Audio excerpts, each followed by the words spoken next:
ఓం శ్రీ గురుభ్యో నమః. జయ గురుదేవ్. నా గురుదేవుల పాద పద్మములకు అనంతకోటి ప్రణామాలు. నా పేరు మహాలక్ష్మి. నేను విశాఖపట్నం నుంచి నా గురువు గారి దర్శనార్థం హైదరాబాద్లో ఆయన కలిసే అవకాశం నాకు దొరికింది. అయితే శక్తిపాత సిద్ధ మహాయోగ గురు పరంపర గురించి, అసలు ఆధ్యాత్మిక ప్రయాణంలో శక్తిపాత యొక్క పాత్ర గురించి ఈరోజు మనం కొన్ని తెలుసుకునే ప్రయత్నం చేద్దాం. నమస్కారం గురువు గారు. ఈరోజు మిమ్మల్ని కలవడం చాలా చాలా అదృష్టం. సో తెలుగు సాధకులకి ఎప్పటి నుంచో అసలు ఈ శక్తిపాతం అంటే ఏంటమ్మా, శక్తిపాతం ఎందుకు, ఆధ్యాత్మిక ప్రయాణానికి, కర్మ సిద్ధాంతానికి, కర్మలు తొలగడానికి ఈ శక్తిపాత దీక్ష అసలు ఎందుకు, ఇలాంటి కొన్ని ఎన్నో ప్రశ్నలు ఉన్నాయి గురుగారు. సో ముఖ్యంగా ఇప్పుడు ఆధ్యాత్మిక యాత్ర అంటేనే కర్మ నుంచి ముక్తి పొందడం. గురుగారు, ముందు అసలు ఆధ్యాత్మిక యాత్ర యొక్క సారాంశాన్ని అర్థం చేసుకోవాలి సాధకులు. ఆధ్యాత్మిక యాత్ర అంటేనే మనం తెచ్చుకున్న కర్మ నుంచి ముక్తి పొందటం అన్నమాట. ప్రతి మనిషి ఈ భూమి మీద జన్మెత్తాడు అంటే కర్మని మనం అనుభవించడానికి మాత్రమే, ఇంకా వేరే ఉద్దేశం అంటూ ఏమి లేదన్నమాట. అయితే మనిషి ఏమవుతుందంటే మాయలో పడిపోయి ఇక ఏదేదో అనుకుంటాడు. నేను ఎందుకు చేశాను, మనం అంటే తన కుటుంబం, తన కెరియర్, తన జీవితం, వ్యక్తిగత జీవితం, దీంట్లో కొట్టుకుపోతుంటాడు అనమాట. అసలు ఉద్దేశం మర్చి పక్కన పెట్టేస్తాడు. భూమి మీద పుట్టిందే కర్మను అనుభవించాలి అంటే పూర్వ జన్మలో అతను చనిపోయే నాటికి కరెక్ట్ గా ఏదో టైంలో చనిపోయి ఉంటాడు కదా, పూర్వ జన్మలో ఏదో ఒక వయసులో చనిపోయి ఉంటాడు. ఆ చనిపోయే నాటికి ఏ కర్మ అయితే అతను మూట కట్టుకొని ఉన్నాడు, ఆ కర్మను అనుభవించడానికి మళ్ళీ జన్మెత్తున్నాడు. మళ్ళీ జన్మెత్తి ఆ కర్మను అనుభవిస్తున్నప్పుడు అనుభవిస్తున్న సమయంలో అది మళ్ళీ కర్మ మళ్ళీ రీసైకిల్ అయిపోతుంది. అంటే మళ్ళీ కొత్త కర్మ చేస్తూ ఉంటారు. దాని కొత్త కర్మ అని అనొచ్చు మనం కావాలనుకుంటే, అది కొత్త కర్మ అనుకోవచ్చు. మనం అనుభవిస్తున్న అనుభవం ఏదైతే ఉందో ఆ అనుభవమే మళ్ళీ కర్మగా మారుతుంది. ఓకే, దాన్ని కొత్త కర్మ అనండి, కొత్త కర్మ అనొచ్చు కావాలంటే. కర్మను అనుభవిస్తున్నప్పుడు ఏ మన యొక్క అనుభూతి ఏదైతే ఉందో అది కొత్త కర్మగా మారుతుంది అన్నమాట. అది జరుగుతుంది ఇక్కడ. ఇది కర్మ సిద్ధాంతం. మనిషి యొక్క విధిరాత ఆ కర్మానుసారం నిర్దేశించబడి,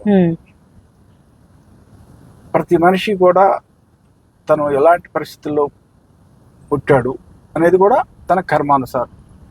అంటే జీవితంలో జరుగుతున్న ప్రతిదానికి గత జన్మలో ఉన్న కర్మలే కారణం. కర్మ తప్ప ఇంకేమీ లేదు అక్కడ. ఆ కర్మే కానీ లేకపోతే మనిషి అసలు భూమి మీద పుట్టడం అనేది జరగదు. ఓకే, ఒక మనిషి జన్మ తీసుకున్నాడు అంటే ఖచ్చితంగా అతను గత జన్మ చేసిన కర్మ మాత్రమే కారణం అంటారు. అంతే. ఆ కర్మ అనేది ఇంధనం లాగా పనిచేస్తుంది ఆత్మ. ఆ ఇంధనం ఉన్నంత వరకు మళ్ళీ మళ్ళీ జన్మ ఎత్తుతూనే ఉంటాడు. ఓకే, అంటే అది ఎంతకాలం అలా నడుస్తుంది అంటారు? అది ఎంతకాలం అలా జన్మలు ఎత్తుతూనే ఉంటాము? ఆత్మ అనేది అనాది అన్నారు. అవునండి. ఓకే, మనం దాని గురించి అసలు డిస్కషన్ చేయటం అనేది అనవసరం. ఎందుకంటే ఎన్ని యుగాలు గడిచిపోయాయో, ఎన్ని మహాయుగాలు గడిచిపోయాయో, అంతకు మించి గడిచిపోయిందో మనకు తెలియదు. కాబట్టి దాని గురించి మనం ఆలోచించాల్సిన పని లేదు.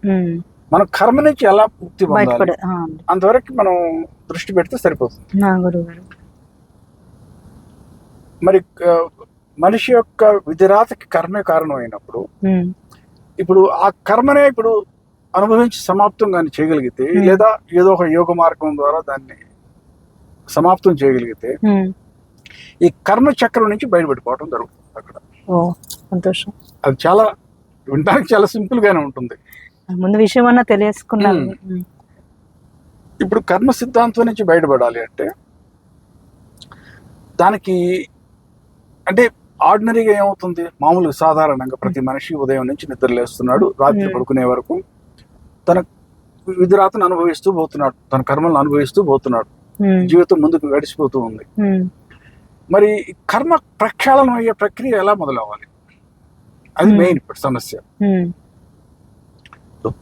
కర్మలు రోజు 100 కర్మలు అనుభవిస్తూ పోతున్నాడు, ఆ 100 కర్మలు మళ్ళీ తిరిగి కొత్త కర్మలు అవి చేరుతున్నాయి. ఏదో ఒకటి అక్కడ జరిగితే కదా కర్మ ప్రక్షాళనం అనేది. ఎక్కడ దగ్గర ఫుల్ స్టాప్ అయితే పెట్టాలంటారు. ఫుల్ స్టాప్ అనే కాదు, ఇక్కడ ఆ ప్రాసెస్ ని దానిలో డిస్టర్బెన్స్ తీసుకురావాలి.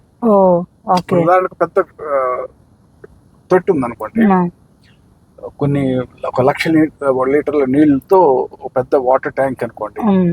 ఆ వాటర్ ట్యాంక్ పైనుంచి నీళ్లు వస్తున్నాయి, ఇన్లెట్ ప్రతిరోజు 1000 లీటర్ల నీళ్లు వస్తున్నాయి, కింద నుంచి 1000 లీటర్ల నీళ్లు వెళ్ళిపోతున్నాయి. 1000 లీటర్ల నీళ్లు వెళ్ళిపోతున్నాయి, 1000 లీటర్ల నీళ్లు వస్తున్నాయి. ఆ నీళ్ల ట్యాంక్ అలాగే ఉండిపోతుంది కదా, అది ఎప్పటికీ ఖాళీ కాదు. మరి దాన్ని ఖాళీ చేయాలంటే దానికి ఏదో స్పెషల్ గా కొంచెం ప్రత్యేకంగా ఏదైనా చేయాలి. ఇప్పుడు ఆ రంధ్రాన్ని ప్రాసెస్ లో మార్పు తేవాలి. ఆ రంధ్రాన్ని పెంచడం జరిగింది అనుకోండి, బయటకు వెళ్లే నీళ్లు ఇప్పుడు 1000కి బదులు 1000, 1100, 1200, 1300 అలా పెరుగుతూ పోతుంటుంది. లోపలికి వచ్చే నీళ్ళేమో 1000 ఉంటాయి, ఎందుకంటే ఆ రంధ్రం సైజు ఒకటి, ఆ రంధ్రాన్ని ఏం చేయలేదు. ఈ బయటకు వెళ్లే నీళ్లు మాత్రం పెరిగిపోతూ ఉంటుంది, భారీ మొత్తంలో వెళ్ళిపోతుంటుంది. అంటే దాని అర్థం ఏమిటి, ఏదో ఒక నాటికి తొట్టి ఖాళీ అవుతుంది. లేదా రెండవ పద్ధతి ఏమిటి, బయటకు వెళ్లే నీళ్ళని పెంచేయండి, రంధ్రాన్ని పెంచండి, ఆ లోపలికి వచ్చే నీళ్ళని కూడా కొద్దిగా బ్లాక్ చేయండి. అలా చేసినా కూడా ఖాళీ అవుతుంది, తొట్టి ఏదో నీళ్ళ ట్యాంక్ ఏదో ఒక నాటి ఖాళీ అవుతుంది. దాన్ని స్టేటస్ కు చేంజ్ చేయటం అంటారు. మామూలుగా 1000 లీటర్ల నీళ్లు బయటకు వెళ్తున్నాయి, 1000 లీటర్ల నీళ్లు లోపలికి వస్తున్నాయి. సాధారణంగా ఎవరికైనా జీవితంలో జరిగేది అది. అంటే నేను ఉదాహరణ చెప్తున్నా. ఇప్పుడు ఆ పరిస్థితిలో ఏదో ఒక మార్పు అనేది తీసుకురావాలి. ఆ ఏవైతే ఆ మార్పు తీసుకొస్తామో దాన్నే శక్తి జాగృతం అంటాం, కుండలిని శక్తి జాగరణ అంటాం. అయితే శక్తి అనేది జ్ఞానవతి, పరాశక్తి కదా, స్వయంగా అమ్మవారు సరస్వతి దేవి జ్ఞానవతి. అందువల్ల శక్తి జాగృతం అంటూ ఏమి ఉండదు. శక్తి ఏమంటే మనం ఈ పదాన్ని వాడుతున్నాం అంతవరకే, అంటే దీంట్లో తేడా చెప్పడానికి. ఇంతవరకు బాహ్యంగా వెళుతున్నటువంటి శక్తి మన యొక్క ఇంద్రియాల మాధ్యమంగా పనిచేస్తూ బాహ్యంగా వెళుతుంది, బయట జగత్తుని అనుభవింపజేస్తుంది. ఎప్పుడైతే మనం కుండలిని శక్తి జాగృతం అవుతుందో అదే శక్తి వెనక్కి తగ్గటం మొదలవుతుంది. అంటే బాహ్య జగత్తు నుంచి వెనక్కి తగ్గటం మొదలవుతుంది. దాన్ని శక్తి అంతర్ముఖం అవటం అంటారు. అంటే శక్తి వెనక్కి తిరగటం అంటూ ఏమి ఉండదు, శక్తి ప్రవాహం వెనక్కి తగ్గటం మొదలవుతుంది. ఎప్పుడైతే శక్తి వెనక్కి తగ్గటం మొదలవుతుందో ఆ బాహ్యంగా ఉన్న ప్రాపంచిక విషయాల మీద ఆసక్తి కూడా తగ్గిపోతుంది. అది సహజంగానే సహజంగానే అవుతుంది. శక్తి వెనక్కి తగ్గిపోతుంది. అర్థమైంది గురుగారు. అతనికి ఇంట్రెస్ట్ ఉండదు ఇక వ్యక్తికి. దాన్ని మనం వైరాగ్యం అని చెప్తుంటాం. అంతేగాని వైరాగ్యం అంటే దానికి వేరే ప్రత్యేక అర్థం కాదు. బాహ్య ప్రపంచ విషయాల మీద ఆసక్తి తగ్గిపోవటం అనమాట. ఇప్పుడు వెనక కర్మ ప్రక్షాళన జరిగే కొంది ఇక్కడ ఆసక్తి తగ్గిపోతుంది, ఎందుకంటే శక్తి జాగృతమైంది. శక్తి జాగృతం అవటం అంటే కర్మ ప్రక్షాళన మొదలైంది, కర్మలు కాలటం మొదలైనవి. అంటే ఎక్కువ సంఖ్యలో, ఇంతకు ముందు 1000 కర్మలు కాలుతున్నాయి, 1000 కర్మలు మళ్ళీ లోపలికి వస్తున్నాయి. ఇప్పుడు దీన్ని ఎక్కువ చేసాం, 1100, 1200, 1300 అట్లా కాలిపోతుంది. అలాగే లోపలికి వచ్చే కర్మలు తగ్గిపోతున్నాయి. అంటే ఓవరాల్ మన నీళ్ళ ట్యాంక్ లో ఉన్నటువంటి కర్మల సంఖ్య తగ్గుతూ వస్తుంది. దాన్ని మనం శక్తి జాగృతం అంటాం. అంటే ఉన్న కర్మలు ఎప్పుడైతే తగ్గటం మొదలవుతుందో దాని యొక్క స్టాక్ బ్యాలెన్స్, అప్పుడు దాన్ని మనం కర్మ ప్రక్షాళన అంటున్నాం. మరి కర్మ ప్రక్షాళన అయ్యే కొంది బాహ్య జగత్తు కూడా మరి మారిపోతుందిగా. మరి అప్పటి వరకు కర్మానుసారం అతను ఎన్నెన్నో సమస్యలని అనుభవిస్తూ వస్తున్నాడు బాహ్య జగత్తులో. మరి అవన్నీ కూడా వాటి పరిస్థితుల్లో మార్పు వస్తుందిగా. ఏ యోగ మార్గం అయినా, ఏ తంత్ర మార్గం అయినా, ఏ ఆధ్యాత్మిక యాత్ర అయినా అసలు ప్రాథమికంగా జరిగే ప్రక్రియ ఇది. అంటే ఏ మార్గంలోనైనా సరే జరిగేది శక్తి జాగృతి అంటున్నారా? శక్తి జాగృతం కాకపోతే కర్మ ప్రక్షాళన మరి కర్మ ప్రక్షాళన మొదలైతే గానీ అతని ఆధ్యాత్మిక ఉన్నతి అనేది జరగదు. అర్థమైంది గురు. ఆధ్యాత్మిక ఉన్నతి అంటే ఫ్రీ అవటం. ఎందుకంటే అంతరంలో ఉన్న ఆత్మ శక్తి అన్ని సర్వశక్తివంతమైనది ఆత్మ అనేది. ఆత్మకి కొత్తగా ఎక్కడి నుంచో వేదో శక్తి రావాల్సిన అవసరం లేదు బయట నుంచి. మన కర్మల నుంచి బయటపడిపోతే ఆత్మ ఫ్రీ అయిపోతే తను చేసుకున్న కర్మల నుంచి తన ఏమిటో అనేది అవగతం అవుతుంది. ఎందుకంటే కర్మ ప్రక్షాళన వేయకుంది కూడా మనసు అనేది ప్రశాంతం అయిపోతుంది. ఆ మనసు ప్రశాంతం అయ్యేసరికి ఆత్మకి తనేమిటి అనేది గోచరం అవుతుంది. తనంటే సచ్చిదానంద స్వరూపం. ఆ సచ్చిదానంద స్వరూపం ప్రతిబింబించడం మొదలవుతుంది. ఆత్మకి అనుభవంలోకి వస్తుంది. అవేర్నెస్ పెరుగుతుంది అన్నమాట. అది దానికి పెరగాలంటే మైండ్ కామ్ అయిపోవాలి, ప్రశాంతం. మైండ్ కామ్ అవ్వాలంటే కర్మ ప్రక్షాళన జరగాలి. అంటే అటు తిరిగి ఇటు తిరిగి చివరికి కర్మ ప్రక్షాళన మొదలవ్వాలి. అది జరుగుతుంది ఇక్కడ. ఇప్పుడు ఏ యోగ మార్గం అయినా, ఏ తంత్ర మార్గం అయినా, ఏ భజనలైనా, ఏ కీర్తనలైనా, ఇక ఏ వేదాంతం అయినా, ఏమైనా కానీ కర్మ ప్రక్షాళనం అనేది మొదలు పెట్టేదానికి ఇవన్నీ ఉన్నాయి. అన్ని మార్గాలకి ఏదో ఒకటి చేసి దానికి తాళం తిప్పాలి. తిప్పి ఆ శక్తి జాగృతంగా అయితే ఆ కర్మ ప్రక్షాళనం అనేది మొదలవుతుంది. ఆ కర్మ ఎంతగా ప్రక్షాళనం అయితే అంతగా ఆధ్యాత్మికంగా ఉన్నతి చెందాడు. అంటే గ్రాడ్యువల్ గా జరిగే విషయం ఇది. ఉన్న వాస్తవం అంతా కర్మలో ఉంది. ట్రిక్ అంతా కర్మలో ఉంది. అర్థమైంది గురుగారు. ఆ కర్మ ప్రక్షాళనం కాకుండా ఏ యాత్ర జరగదు. ఎందుకంటే ప్రతి మనిషిలో విరాజమానం అయి ఉన్నది ఆత్మ అనేది అనంతం. ఆత్మ ఒకటే. పరమాత్మకు ఉన్న శక్తి ఎంత ఉందో ఆత్మకి అదే శక్తి ఉంటుంది. అంటే సముద్రం అయినా నీటి బిందువు అయినా మనం చెప్పుకుంటాం కదా ఒకటేనని. ఆత్మ అయినా పరమాత్మ అయినా ఒకటే. మరి ఆత్మకి బయట నుంచి ఇంకేం అవసరం వస్తుంది? ఇంకా ఏ జ్ఞానం అవసరం లేదు. ఏ శక్తి బయట నుంచి రావాలి. గుర్తించగలగడం అంటారా? తానుకై తాను తెలుసుకోగలిగాలి తాను ఏమిటి అనేది. అది ఎందుకు తెలుసుకోలేకపోతుంది? ఇప్పుడు తను చేసుకున్న కర్మల్లో ఇరుక్కొని ఉంది.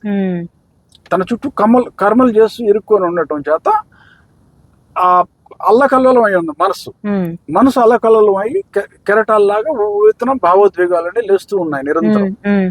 అందువల్ల ఆత్మకి అర్థం కావటం లేదు తను ఏమిటి అనేది.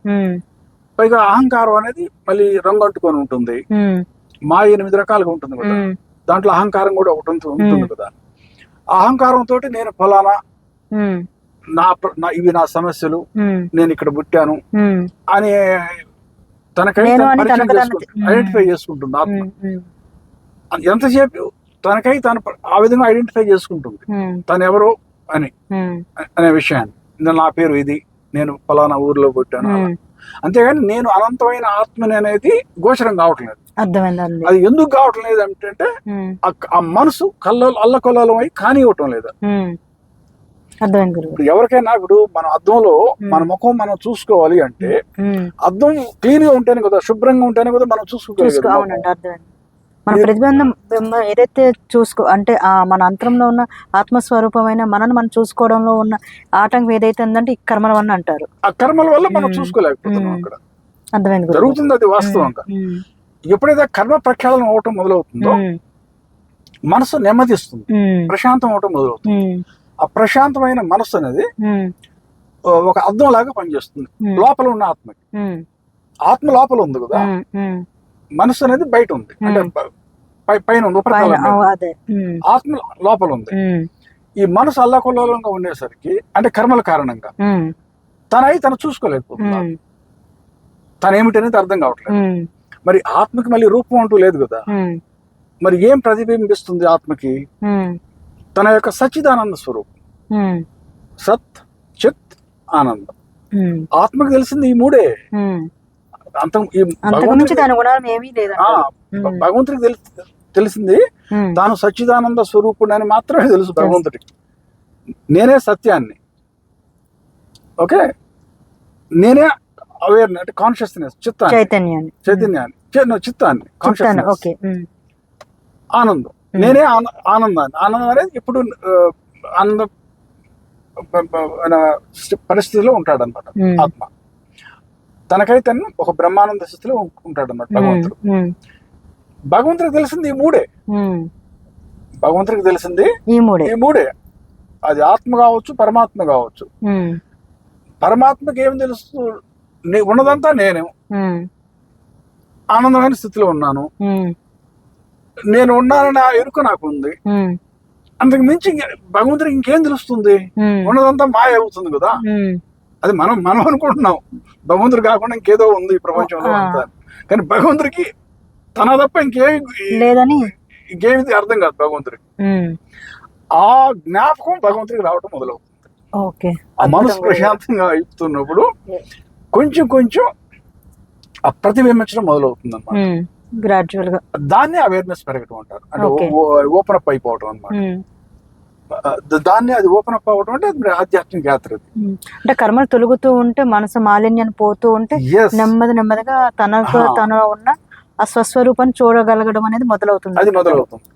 అయితే చాలా మంది అడిగే ప్రశ్న ఏమిటంటే ఇక్కడ, అంటే ఇదంతా కేవలం మానసికమైన ఆధ్యాత్మిక యాత్ర అంటే మానసికమైన, అక్కడే అందరూ పప్పులో కాలేదు. ఇప్పుడే నేను మీకు అదే అడగబోతున్నా, చెప్పండి.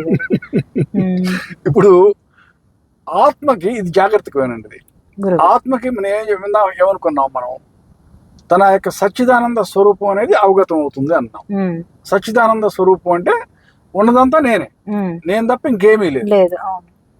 అదే ఆ విషయం అవగతం అవుతుంది దాని అంటే దాని అర్థం ఏమిటి?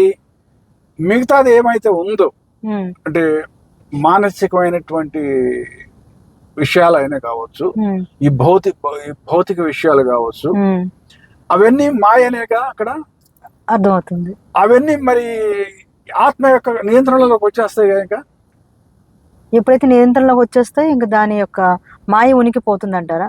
మాయ నుంచి బయటపడడం అంటారా? అంతే. ఇప్పుడు అంటే ఆత్మకి ఎప్పుడు అవగాతం అవుతుంది తానే సచ్చిదానంద స్వరూపుణ్ణి అనే విషయం, అది ప్రతిబింబించడం మొదలైనప్పుడు. అది ప్రతిబింబిస్తుందంటే అప్పుడు దాకా ఏమైతే అనుభవం చెందుతున్నాడో, అంటే మానసికమైనటువంటి అనుభూతి కావచ్చు, ఈ బాహ్య ప్రపంచంలో మనం జీవితంలో జరిగేటువంటి అనుభూతి కావచ్చు, ఈ బాహ్య ప్రపంచం యొక్క పంచభూతాల యొక్క ప్రకృతి ఉంది కదా, అవి కూడా మన ప్రభావం చూపిస్తున్నాయి కదా, వాటి ప్రభావం అయితే ఏమైనా కావచ్చు, ఇదంతా అనుభవం చెందుతుంది ఆత్మ. ఎప్పుడైతే ఆత్మకి ఉన్నదంతా నేనే అయిపోయాను, ఇవన్నీ నా శక్తి అని ఎప్పుడైతే అవగతం అవుతుందో వాటి మీద నియంత్రణ కూడా వస్తుంది కదా. దాన్నే సిద్ధులు అంటాం మనం. మహిమలు, సిద్ధులు అని రకరకాల సూపర్ న్యాచురల్ పవర్స్ అని ఇలా అంటుంటాం అన్నమాట. మరి ఆత్మకు అది అవగతం అయింది అనుకోండి, నేనే రాజుని అనే విషయం, ఇక మిగతా వాటితో పని ఏముంటుంది? ఇక ఇప్పుడు ఒక వ్యక్తి ఉన్నాడండి, అతను స్వయంగా రాజు. ఆ రాజు బయటకు వెళ్ళినప్పుడు ఆయన పర్స్ తీసుకెళ్ళడు కదా, రాజ్యం అంతా ఆయనదే కదా. ఆయన పేమెంట్ ఇవ్వక్కర్లేదు, పోయి ఏదైనా షాపింగ్ చేసినా ఏమన్నా అతనికి ఏం కావాల్సిన అంత లభ్యం అవుతుంది రాజుకి. మరి కానీ ఆ రాజుకి తెలియలేదు అనుకోండి తాను రాజు అనే విషయం. ఉదాహరణకి అనుకోండి, టెంపరీగా ఏదో మానసికమైన రోగం వచ్చేసింది, తను రాజు అనే విషయం మర్చిపోయాడు టెంపరీగా. అప్పుడు వస్తాయి మిగతా అన్ని విషయాలు. అరే నేను బతికేయాలి కదా, బయటకు వెళ్తే ఎలా, నాకు ఏదైనా కొనుక్కోవాలంటే నాకు డబ్బు కావాలి, మరి ఏదైనా కావాలంటే మరి ఎవరొక సహాయం కావాలి, ఇవన్నీ కూడా అప్పుడు వస్తాయి అన్నమాట. ఎప్పుడైతే తానే రాజు అనే విషయం అవగతం అయిందో ఇక ఇది పోతుంది కదా, అక్కడ ఆ లిమిటేషన్, ఆ నియమం అన్ని పోతాయి కదా ఇక. అది అక్కడ. సో ఉన్నదంతా ఏమిటంటే ఈ కర్మ అనేది కీలకం. కర్మ ప్రక్షాళనం అనేది ఆధ్యాత్మిక యాత్రకి ఉన్నటువంటి, అసలు ఆధ్యాత్మిక యాత్ర అంటేనే కర్మ నుంచి ప్రక్షాళనం అవడం. ఎంతగా కర్మ ప్రక్షాళనం అయిపోతే అంతగా ఆధ్యాత్మికంగా ఉన్నతి చెందుతుంది. ఎంతగా కర్మలో కూరుకుపోతే అంతగా ఆధ్యాత్మికంగా కిందకి వెళ్ళిపోయిన ఒకటే మార్గం అన్నమాట. మరి ఈ కర్మ నుంచి బయటపడాలంటే శక్తి జాగృతం కావాలి. శక్తి జాగృతం కావాలి అంటే ఏదో ఒక గురువు మాధ్యమంగా అది మాత్రమే జరుగుతుంది. తనకై తన శక్తి జాగృతం అది కాదనమాట, అది పద్ధతి కాదు. అంటే మన సమాజంలో భగవంతుడు ఆ విధంగా తయారు చేశాడు. ఒక గురువు మాధ్యమంగా మాత్రమే, ఒక గురు పరంపర మాధ్యమంగా మాత్రమే ఆ శక్తి జాగ్రత్త అనేది జరగాల్సి ఉంటుంది. లేకపోతే నియంత్రణలో ఉండదు అనమాట, ప్రమాదానికి దారి తీస్తుంది. ఇప్పుడు మన సమాజంలో మనకు మనుషులు ప్రతి ఒక్కరు వ్యాధిని సృష్టించింది భగవంతుడు. మనిషికి వ్యాధిని సృష్టించింది భగవంతుడు. ఆ వ్యాధికి మందుని సృష్టించింది భగవంతుడు. భగవంతుడే. ఆ మందుని ఇవ్వమని చెప్పి ఒక డాక్టర్ని తయారు చేసింది కూడా భగవంతుడు. భగవంతుడే. అంతేగాని ప్రతి ఒక్కరూ నాకు నేనే మందు తీసుకోవాలో నాకు తెలుసు అని చెప్పేసి మనం సొంతంగా తీసుకుంటే మొదలు పెడితే అది ప్రాణాంతకం అవుతుంది కదా. ఆ వైద్య శాస్త్రాన్ని చదివి ఉండాలి. ఆ డాక్టర్ అనే సమాజంలో డాక్టర్ అనే వ్యక్తి మాధ్యమంగా మాత్రమే ఆ ట్రీట్మెంట్ అనేది తీసుకోవాలి. లేకపోతే ప్రమాదం అవుతుంది అక్కడ.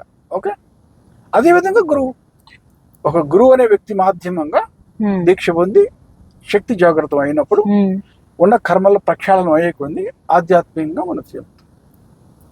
అయితే ఆ శక్తి జాగృతం చేయటం కోసం రకరకాల గురువులు రకరకాల పద్ధతులు పాటిస్తారు. అందుకే మనకి ఎన్నో యోగ మార్గాలు, ఎన్నో తంత్ర మార్గాలు ఇవన్నీ ఉన్నాయి అన్నమాట. ఇప్పుడు అర్థమైంది కదా. ఇప్పుడు శక్తిపాతం అంటే ఏమిటంటే మన శక్తిపాతంలో ఇది స్వతంత్ర యోగ మార్గం కాదు ఇక్కడ. ఓకే, ఇప్పుడు పూర్వజన్మలో ఎవరికో శక్తి జాగృతం అయిపోయి ఉంటుందండి. అప్పటికే వయసు అయిపోయి ఉంటుంది, ముసలి వాళ్ళు అయిపోయి ఉంటారు, చనిపోయి ఉంటారు. శక్తి అయితే జాగృతం అయింది, కానీ కర్మ ప్రక్షాళనం పూర్తిగా కంప్లీట్ అవ్వలేదు. మరి పూర్వజన్మలో ఎక్కడైతే వదిలేశారో ఇప్పుడు అక్కడి నుంచే మళ్ళీ మొదలు పెట్టాలి కదా ఈ జన్మలో. వాళ్ళకి మళ్ళీ అదంతా మళ్ళీ మొదలు పెట్టాల్సిన పని లేదు, యోగాభ్యాసం మళ్ళీ అంతా చేయాల్సిన అవసరం లేదు. అలాంటి వాళ్ళకి శక్తిపాత గురువు కావాలి. శక్తిపాత గురువు దొరికితే శక్తిని సంకల్పం ద్వారా శక్తిని స్థిరీకరణ అంటే శక్తి జాగృతం ఆల్రెడీ అయి ఉంది పూర్వ జన్మలో నుంచి, కానీ మసలుతున్న నీళ్ళు లాగా ఉంటుంది. మనం గ్యాస్ స్టవ్ ఏ విధంగా అయితే సిమ్ మోడ్ లో పెడతామో అలా శక్తిని కొంచెం స్థిరీకరణ చేస్తారు శక్తిపాతం ద్వారా. అలాంటి వాళ్ళకి ఇక్కడ వాళ్ళకి కర్మ ప్రక్షాళనం అనేది మొదలైపోతుంది, చక్కగా వాళ్ళ ఆధ్యాత్మిక యాత్ర ముందుకు జరుగుతుంది. అలా కాకుండా ఇంకొక కేటగిరీ వాళ్ళు ఉంటారు అనుకోండి, ఏదో అష్టాంగ యోగం ఏదో అభ్యాసం చేస్తుంటారు పూర్వజన్మలో. శక్తి జాగృతం అవ్వబోతుంది, ఇంకా కాలేదు. శక్తి జాగృతం అయ్యేసరికి వాళ్ళు చనిపోవాల్సి వచ్చింది పూర్వజన్మలో. మరి వాళ్ళ పరిస్థితి ఏమిటి? అలాంటి వాళ్ళకు కూడా శక్తిపాత గురువు అయితే సరిపోతుంది. వాళ్ళకి మళ్ళీ అదంతా మళ్ళీ మొదటి నుంచి ప్రయాణం అంతా మొదలు పెట్టాల్సిన అవసరం లేదు. ఏదో శక్తిపాత గురువు దొరుకుతారు వాళ్ళకి కర్మానుసారం. శక్తిపాతం జరగగానే కర్మ ప్రక్షాళన అనేది మొదలవుతుంది. ఎక్కడ ఆగింది అక్కడి నుంచి కంటిన్యూ అవుతుంది. అంటే ఏ జన్మలో ఎక్కడైతే వదిలేశారో వచ్చే జన్మలో మళ్ళీ అక్కడి నుంచే మొదలవుతుంది ఆధ్యాత్మిక యాత్ర అనేది. అంతేగాని మొత్తం అన్ని మొదలు పెట్టాల్సిన పని లేదు. సో ఏ యోగ మార్గం అయినా ఏ తంత్ర మార్గం అయినా శక్తి జాగృతం అనేది తప్పనిసరి. కుండలిని శక్తి జాగృతం అనేది తప్పనిసరి. అయితే వేరే యోగ మార్గాల్లో రకరకాల పేర్లతో కూడా పిలుస్తుంటారు. కాన్సెప్ట్ అయితే శక్తి జాగృతం అయితే జరగాలి. ఆ శక్తి జాగృతం జరగటం కోసం నానా రకాల ప్రయత్నాలు చేస్తుంటారు, ఏదేదో పద్ధతులు వాడుతుంటారు. దాయితే ఎప్పుడైతే శక్తి జాగృతం అయిపోయిందో, శక్తి జాగృతం జరిగిపోయిందో, ఇక అన్ని పద్ధతులు ఒకటే కింద పరిగణించబడతాయి. ఇక శక్తి జాగృతం ఒకసారి అయిపోయిన తర్వాత ఆ కర్మ ప్రక్షాళనం అంతా శక్తి చేసేస్తుంది. అలాంటి సమయంలో సాధకుడు ఎలా ఉండాలంటారు? సాధకుడు ఏమి లేదు, మనం ఏమి చేయకుండా చూస్తూ ఉంటే ఉండాల్సిందే. సాధకుడు పోయినంత వరకు శక్తిని కర్మ ప్రక్షాళనం జరగనిస్తూ చూస్తూ ఉండాలి. దాంట్లో మనం కల్పించుకున్నాడంటే దాన్ని ఇంకా స్లో చేసినట్టు. సాధకుడి పని సాక్షిభూత స్థితిలో ఉండిపోవటం. సాక్షిభూత అంటే మన ప్రతిరోజు మన దైనందిన జీవితంలో ఎలా ఉండాలో చేసుకుంటూ వెళ్తారు, కర్మలు చేసుకుంటూ వెళ్ళటమే, కర్మను అనుభవిస్తూ వెళ్ళటమే. కానీ అదంతా శక్తి చూసుకుంటుంది. ఆ సాధకుడికి గురువు వెడల సమర్పణ భావన ఉన్నప్పుడు, శక్తి సంపూర్ణంగా పనిచేస్తూ ఉన్నప్పుడు జీవితాన్ని ఎలా అంటే ఎలాంటి సంఘటనలు జరిపించాలి ప్రతిరోజు జీవితంలో అనేది కూడా శక్తి చూసుకుంటుంది. అంటే ఆ కర్మలు కరగడంలో జీవితంలో ఎలాంటి విషయాలు ఎలాగా ఉన్నది శక్తి తనంతట తానుగానే చేసుకుంటూ పోతుంది అంటున్నారు. ఎస్, ఎందుకంటే శక్తి జ్ఞానవతి కదా. అయితే ఎవరికి వర్తిస్తుంది? దాని పద్ధతి ప్రకారం దాన్ని ఫాలో అవుతున్నవాడు. ఇప్పుడు ఒక గురువు ద్వారా శక్తి దీక్ష పొందారు, శక్తి జాగృతం అయింది. శక్తి జాగృతం అయినప్పుడు ఇక్కడ ఏమవుతుంది? ఇప్పుడు శక్తి స్వయంగా భగవంతుడే కదా, భగవంతుడి శక్తే కదా. ఆ ఒక గురువు మాధ్యమంగా ఆ శక్తి జాగృతం అనేది జరగదు అక్కడ. ఇప్పుడు ఆ సమర్పణ భావన అనేది ఏదైతే ఉందో ఆ సమర్పణ భావనతో ఉన్నంత కాలం శక్తి వేగంగా ఆ కర్మల్ని ప్రక్షాళనం చేసుకుంటూ పోతుంది. ప్రతిరోజు జీవితంలో ఇక ఏమి జరగాలి, సంఘటనలన్నీ ఎలా క్షయమైపోవాలి అనేది కూడా శక్తి నియంత్రణలో వచ్చేస్తుంది. లెవెల్లో జరుగుతుంది అన్నమాట. అంటే కేవలం సాధకుడు తన గురువు పట్ల శరణాగతి భావంతో ఉంటూ జీవితంలో జరుగుతున్న అన్నిటి పట్ల గమనిస్తూ సాక్షి భావంతో ఉండడం సరిపోతుంది అంటారు. అంతే, ఎవరైనా చేయగలిగింది అంతే కదా. అర్థమైంది గురుగారు. ఇప్పుడు ఎవరైనా జబ్బును పడతారు, హాస్పిటల్కి వెళ్తారు, డాక్టర్ గారు ఆపరేషన్ చేస్తారు, డాక్టర్ గారు మెడిసిన్స్ రాసిస్తారు. వాళ్ళు చేయాల్సిందంతా మెడిసిన్స్ మింగుతూ ఉండటమే, డాక్టర్ గారి మీద నమ్మకంతో. లేదా ఎప్పుడు మీరు డాక్టర్ గారిని అనుభవాన్నిస్తూ ఈ మందు పనిచేస్తుందో లేదో అని ఎప్పుడు అనుమానంతో ఉంటే ఆ మందు పనిచేయదు, మీ జబ్బు నయం కాదు. అర్థమైంది గురుగారు, చాలా సింపుల్ గా చెప్పారు కానీ ఎంతో అర్థం ఉంది అందులో. ఇప్పుడు గురువు మీద సమర్పణ భావన అంటే గురువు వ్యక్తిగతంగా గురువు మీద సమర్పణ భావన ఏం లేదు ఇక్కడ. ఇప్పుడు ఎవరో యాక్సిడెంట్ అయిందండి, మరి ఏదో డాక్టర్ దగ్గరికి వెళ్తారు, ఏదో సర్జన్ దొరుకుతాడు, సర్జన్ సమర్పణ భావంతోనే ఆపరేషన్ టేబుల్ మీద పడుకోవాలి కదా. ఆ టైంలో ఆయన ఏం చేస్తున్నాడో లోపల ఆపరేషన్ చేస్తూ అది భగవంతుని మాత్రమే రక్షించగలగాలి, అవునా కదా. ఆ భగవంతుని మీద భారం వేసి వదిలేసి పడుకున్నారు కదా ఆపరేషన్ టేబుల్ మీద. ఇది కూడా అంతే, సమాజంలో గురువు అనే వ్యక్తి కూడా అది కేవలం ఒక ప్రొఫెషనల్ లాంటి వాడు అనమాట, ఒక డాక్టర్ లాంటి వాడు అక్కడ. లేదంటే ఇప్పుడు గురువు కూడా అందరు లాంటి వాడే, తన మోక్షం కోసం ఇప్పుడు ప్రయత్నంలో ఉంటాడు. ఇప్పుడు యాక్సిడెంట్ ఎవరికైనా అదే ఎగ్జాంపుల్ ఇస్తున్నాను, ఎవరికైనా యాక్సిడెంట్ అయిందండి, ఎవరికైతే యాక్సిడెంట్ అయిందో అతను కూడా గొప్ప సర్జన్ అయి ఉండొచ్చుగా. ఎవరికైతే యాక్సిడెంట్ అయిందో అతను కూడా పెద్ద గొప్ప సర్జన్ అయి ఉంటాడు. కార్ యాక్సిడెంట్ అయింది, అవుతుందా లేదా, హాస్పిటల్కి తీసుకెళ్లారు, ఎవరైతే ఆపరేషన్ చేస్తారో ఆయన కుర్ర డాక్టరు, ఆపరేషన్ చేసిన ఆయన కుర్ర డాక్టరే. ఎవరైతే పేషెంట్ ఏమో ఆయన ఏమో పెద్ద సీనియర్ సర్జన్, ఆయన అక్కడికి పోవాల్సిందే కదా, అవునా కదా. సో ఇక్కడ దీన్ని ఆ విధంగా అర్థం చేసుకోవాలి. ఇక్కడ ఆయన శరణాగతి పొందుతుంది, కుర్ర డాక్టర్కి నేనేంది శరణాగతి అంటే ఆయన కుర్ర డాక్టర్ కాదు అక్కడ శరణాగతి చేస్తుంది, అక్కడ భగవంతుడు కాపాడుతున్నాడు. ఆయన పెద్ద గొప్ప సర్జన్ తన జీవితంలో. కానీ కారు యాక్సిడెంట్ అయింది కర్మానుసారం, కారు యాక్సిడెంట్ అయ్యి చావు బతుకుల్లో ఉన్నాడు, అప్పుడు ఆయన కాపాడుతుంది ఆ భగవంతుడే, అంతేగాని ఆ కుర్ర డాక్టర్ కాదు. ఆయన శరణాగతి చేస్తుంది ఆ భగవంతుడికే చేస్తున్నాడు. ఆ టైంలో ఆ కుర్ర డాక్టర్ ఎవరైతే ఉన్నాడో ఆపరేషన్ చేస్తున్నాడో ఆయన కేవలం మాధ్యమం అవుతున్నాడు అక్కడ, అంతవరకే. ఆధ్యాత్మిక యాత్ర కూడా అంతే. ఈ విషయాన్ని క్యాచ్ చేయరు జనం, అది ప్రాబ్లం. ఈ విషయాన్ని మీరు గమనిస్తే ఈ సమస్య అనేది తీరిపోతుంది. ప్రతి ఒక్కరు అనుమానం ఏమిటంటే మేము ఎలా వేరే వ్యక్తికి మేము సమర్పణ భావన చేయగలం, ఆయనకేం గతి లేదు, ఆయన కూడా మనలాంటి వాడే కదా, గురువు కూడా ఆయన కూడా మనిషే కదా. ఈ భావనతో ఉన్నప్పుడు మరి ఆధ్యాత్మిక యాత్ర ఎలా వస్తుంది అంటే అక్కడ వ్యక్తిని కాకుండా అతని పట్ల మనము చేస్తున్న శరణాగతిలో సర్వస్వం ఉందంటారు, ఆ భావన ఉన్నట్టు. ఇప్పుడు ఇందాక నేను ఎగ్జాంపుల్ ఇచ్చాను కదా, ఒక పెద్ద గొప్ప సర్జన్ పోయి కుర్ర డాక్టర్ దగ్గర ఆపరేషన్ చేయించుకుంటున్నాడు.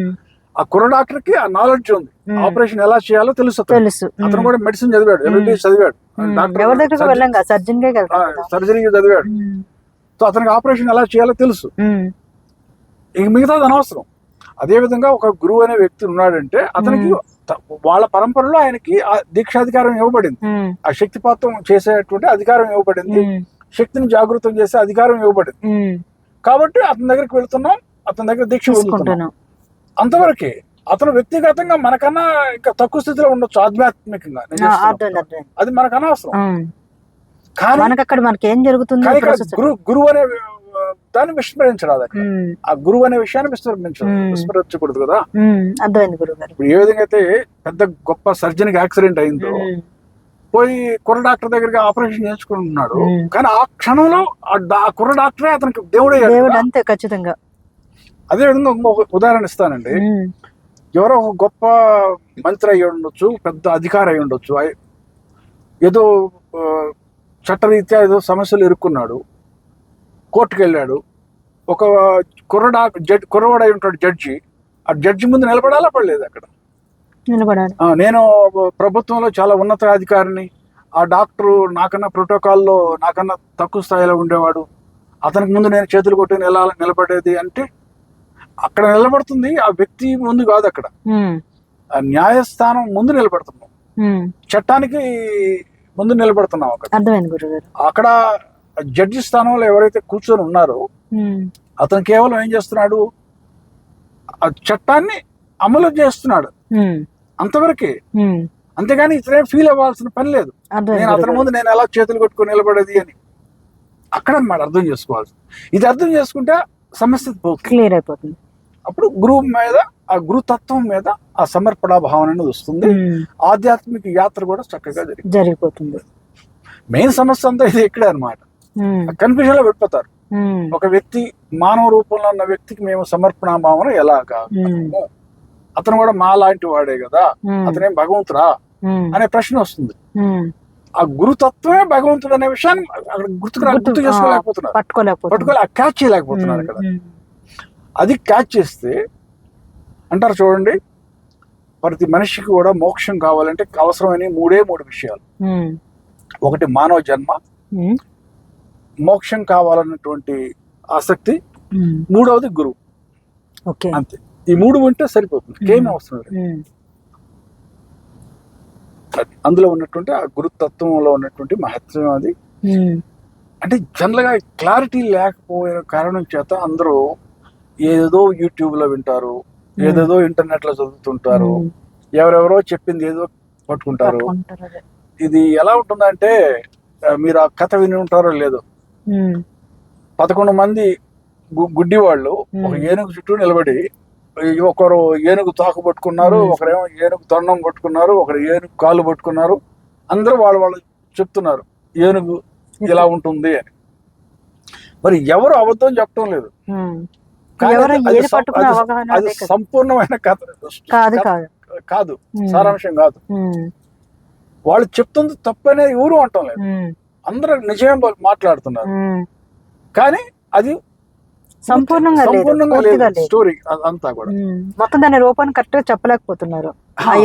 అది ఇప్పుడు ఎవరికన్నా దివ్య దృష్టి వచ్చేసింది, వాడికి ఆ గుడ్డితనం పోయింది అనుకోండి, ఆ 11 మందిలో ఉదాహరణ, ఆ 11 మందిలో గుడ్డితనం పోయింది.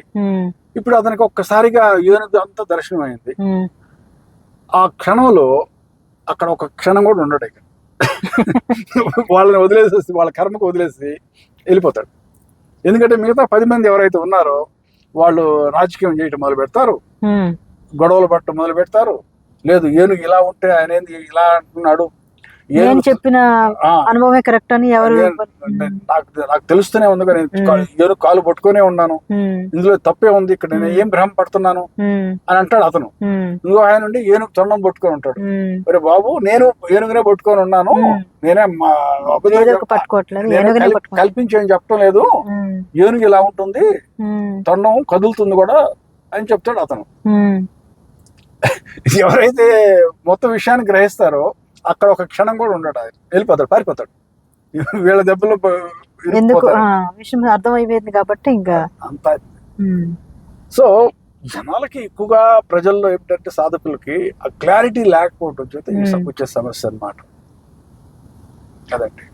చాలా సంతోషం గురుగారు, చాలా రహస్యాన్ని, పెద్ద పెద్ద విషయాల్ని, ఎన్నో అనుమానాలని చాలా డైలీ లైఫ్ లో ఉన్న చిన్న చిన్న ఎగ్జాంపుల్స్ తో గుర్తుండిపోయేలాగా, అర్థమయ్యేలాగా సాధక స్థాయికి దిగి వచ్చి చాలా చక్కగా వివరించారు.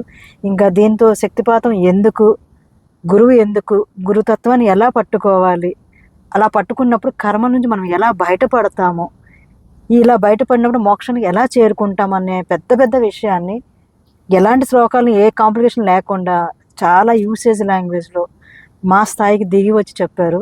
చాలా చక్కగా చెప్పారు గురుగారు. సాధకు తరపున, నా తరపున మీకు అనంత కోటి ప్రణామాలు గురుగారు. Thank you. ఇప్పుడు ఇది నేనేదో మీరు ప్రశ్నలు అడిగారు, నేనేదో చెప్పాను. ఇవి ఏంటంటే గురువు యొక్క సన్నిధిలో గురువుతో నిరంతరం సంభాషణతో సాధన చేస్తూ వెళ్తున్నప్పుడు కొంచెం కొంచెం అనేది దీంట్లో క్లారిటీ వస్తుంది. ఇప్పుడు ఏదో నేను చెప్పాను, అందరూ అనుకుంటారు మాకు అర్థమైందని, కానీ ఇందులో సూక్ష్మమైన విషయాలు చాలా ఉంటాయి అన్నమాట. అది ఒక పట్టానది జీర్ణం కాదు. అర్థమైపోయిందేమో అనిపిస్తుంది కానీ అది జీర్ణం కాదు. లోతుల్లో సూక్ష్మంగా అది మనకి విషయం అర్థం అవుతుంది కానీ గట్టిగా డీప్ గా పట్టుకోలేకపోతామంటారు. అవును, అది మెయిన్ సమస్య. ఇక చక్కగా మీ సాధకులందరూ మీరు పరిచయం చేస్తుండే, మీరు ఎవరో అంటే మీ సాధకులు ఎక్కడ ఉన్నారు? అది హైదరాబాద్ లో అంటారా? అంటే మీ గురించి చెప్పండి, మీరు పరిచయం చేసుకుని తర్వాత. నా పేరు మహాలక్ష్మి. మా గురుగారు నాకు ఇచ్చిన యోగిక్ నేమ్ మహాయోగిని మహాలక్ష్మి. నేను విశాఖపట్నంలో ఉంటాను. మా హస్బెండ్ స్టీల్ ప్లాంట్ వర్క్ చేస్తున్నారు. నేను గురువుగారి ద్వారా శక్తిపథ దీక్షను పొంది నేను సాధన చేస్తూ నా అనుమానాలని ఎప్పటికప్పుడు గురుగారు తెలుపుకుంటూ దాన్ని నివృత్తి చేసుకుంటూ సాధన ముందుకెళ్తూ నేను పొందిన ఆనందాన్ని అనుభవాన్ని గురుసేవలో భాగంగా అందించే ప్రయత్నం చేస్తున్నాను. గురుసేవలో చేసే అవకాశం గురు పరంపర నా గురువుగారు నాకు అందించారు. సో అందుకు సదా ఎప్పుడు రుణపడి ఉంటాను గురువుగారు. థ్యాంక్ యూ గురువుగారు. God bless you. Thank you. ఎప్పుడు అదే నేను అడగబోతున్నాను, మీరు చెప్తున్నారు. మా సాధకులందరికీ నేను దీక్ష ఇచ్చిన ప్రతి ఒక్క సాధకుడికి కూడా మీ యొక్క కృప మార్గదర్శనం ఎల్లప్పుడూ ఉండాలి. మా అదృష్టం మీరు ఇక్కడ సోషల్ మీడియాలో ఉండి ఎప్పటికప్పుడు మాకు అనేక ప్రశ్నలకు సమాధానం ఇచ్చుకుంటూ మాకు మార్గదర్శనం చేస్తూ ముందుకు నడిపిస్తున్నారు. నిరంతరం ఇలా మాకు ముందుకు తీసుకెళ్లాలని మనస్ఫూర్తిగా కోరుకుంటున్నాను గురుగారు. సాధకుల తరపున నా తరపున అనంత కోటి వీడియో ఈ రోజు ఎక్కువ అయిపోతుంది. నేను ఎలాగో రిటైర్ అయి ఉన్నాను కాబట్టి నేను ఫ్రీగా ఉన్నాను కాబట్టి తప్పకుండా గురుగారు. ఇది అంటే ఒక రోజుతో ఒక వీడియోతో మాకు అయ్యేవి కావు. ఎప్పటికప్పుడు మేము మీ ముందుకు వచ్చి మా సమస్యల డౌట్లు మేము అడుగుతూనే ఉంటాము. మాకు ఈ అవకాశాన్ని ఇచ్చినందుకు అనంత కోటి ప్రణామాలు గురువు గారు. Thank you. ఓకే అండి, అయితే గాడ్ బ్లెస్ యూ.